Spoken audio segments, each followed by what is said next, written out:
How's it? This is Mundo, and this is my Frankie guitar. And I thought I wasn't going to make a video about this, and then the more I thought about it, I thought this is the perfect guitar to make a video about because I got it for the funness factor. I got it to make me feel like a kid again. So, and check out, I got the t-shirt, I'm all in. I am the first to say Edward Van Halen is one of my biggest influences. If you hear me play, you probably don't hear it, but when I hear myself play, I hear it deeply embedded in my playing. So I'll talk about this guitar. First of all, paid full price. Every year at NAMM, or if you follow, for me every year at NAMM, but even if you follow new releases of all the guitar lines, for me every year at NAMM, I'd go check out the EVH booth upstairs in the Fender area, because they're owned by Fender, and every year it'd be fun to try out the new models. And like I said, you feel like a kid again. You pick them up, they all had a cool feel to them. I love when there's no finish on the back of the neck. It feels worn. They all feel worn in to a point. Especially this one, it feels like an old Charvel's from the olden days, my olden days when I was in Hollywood. So that's cool because I've always wanted a Charvel. More on that in an upcoming video.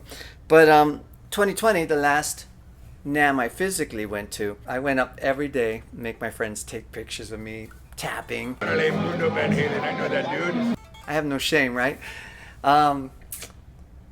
And for some reason, the 2020 model was like, this is it. This is the one I want to buy. This is the one that feels right to me. They're always similar but different. For instance, no quarter, and Eddie had a quarter here, by the way. This has a D tuna, which lets you drop this string to a drop D, and it was just the one for me. And I took pictures of it, and I always revisited the picture. I remember about a week before October 6th, which is the day he passed away, I remember telling my wife, doing the joke, right? Oh yes, it will be mine, and showing her the picture. And she agreed. So it was on my radar. Eddie passed away on October 6th, and I was like, man. And then I was thinking, man, I'm never going to be able to get a guitar now. They're going to get sold out. So I did try to buy one, and they were all booked. They were all spoken for. I could not find one. Some of the prices started getting jacked up, and I did find one available. And when I called, they said, I think it was Musician's Friend, they said, oh, sorry, it's not available, but if you put your name on a waiting list, we'll let you know when one comes in. And anyway, it showed up Christmas time. So what a great Christmas present from basically my family to me. They were with their support.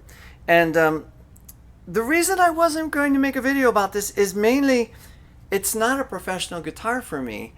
It is for me to just be a kid again and go to Eddieland and play. And I think that's really important because professionally we have to buy a lot of guitars. You can see mine back here. A lot of Super Strats. That's the guitar I use, my tool of choice. And then once Eddie passed away, I was like, I just want to go back and revisit all that stuff and learn it right, because I was a kid when it came out and I was transcribing. We didn't have all the computer platforms and digital software to help us then. So I was like, oh, this would be fun to go back and relearn how to play some things properly. And I find myself just being a kid again, which is important for us playing music. A lot of people who have day jobs have it right because they work hard and then they play hard. They buy instruments of choice and they practice to be in a band, or they practice to make themselves happy. And that's important even for a professional guitar player, just to sit down. And I will sit down and lose myself for a few hours with this, and it's a blast.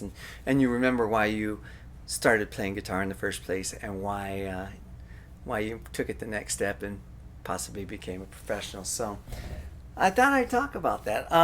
It came out of the box in E flat, which was really cool. It lives in E flat, and I thought that was cool, and it's going to stay there.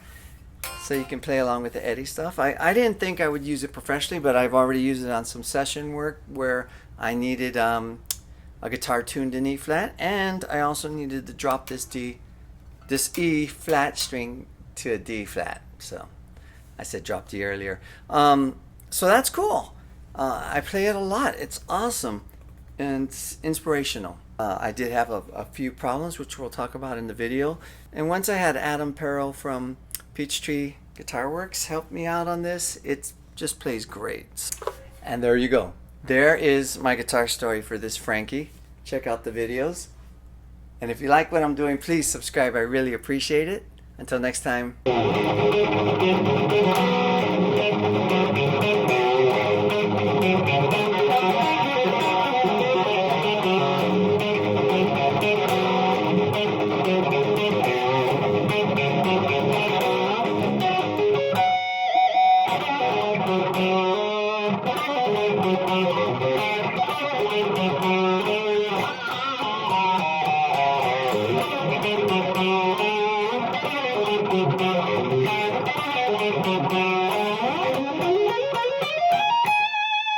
All right, my Frankie's going to the tech tomorrow. It actually played really good out of the box. It's in E flat, lives in Eddie land.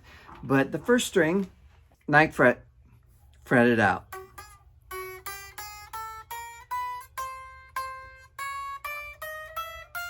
It actually choked. As it's been here in Vegas for a little while, it's gotten better. So the guitar's learning how to live in Vegas, but you can hear it still choked. Another problem, the D tuner, if you can see, it's actually touching the body. So that's got to get fixed. These fine tuners, kind of hard to turn them. So maybe need some guitar WD-40, whatever we use. But yeah, these are kind of hard. Other than that, we're just going to check the intonation. What a fun guitar.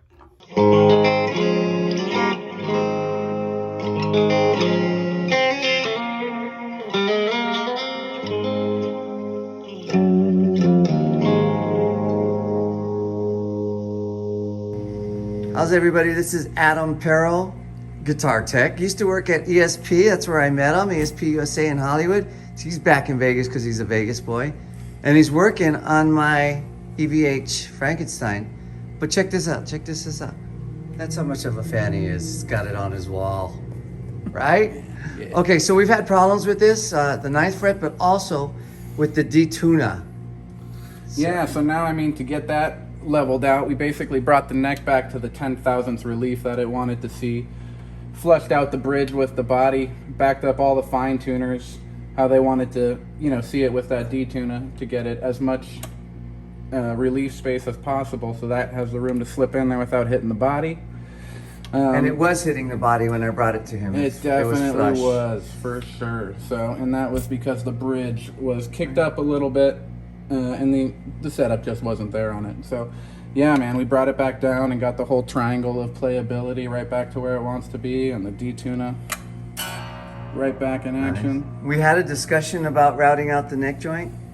Yeah, lowering the neck pocket potentially to get that bridge to sit flatter, but we were able to do that just based on adjustments, getting that neck back to where it needed to be. Great, and it's just, so it's not touching the body now. Yeah, absolutely. So you can come in, comfortably pull that out. Nice.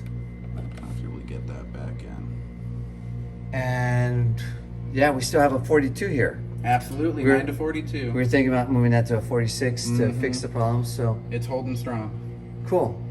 Overall, between the problems with that, the fine tuners were a little hard to work with as well. Well, the fine tuner is basically inoperable on the D tuner. Everything else will operate as normal. The fine tuner on the D tune is going to be with this Allen key adjustment on the side right here. So, I didn't know that. Okay. Yeah, so it'll basically just bog down if you try to use that. But a few of the other ones felt hard to grind. Give them a little spin, just, you know, feel it out. Oh, they feel good? Yeah. Nice. I put some 3-in-1 oil in all of them. So. Yeah, so when I got the guitar, it's like I had to put some muscle in it. And then the other problem, we have a separate video for that, but 9th fret was fretting out because the 10th fret, just a little high.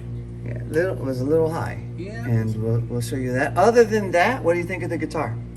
I'll back up. The funnest guitar I have played in a lifetime. Funnest is a real word. Yeah. The funnest The guitar. most fun. No, the funnest guitar. Yeah, man, this thing is ripping. Awesome. Yeah. You know? That's Adam. Yeah, Cool. dude.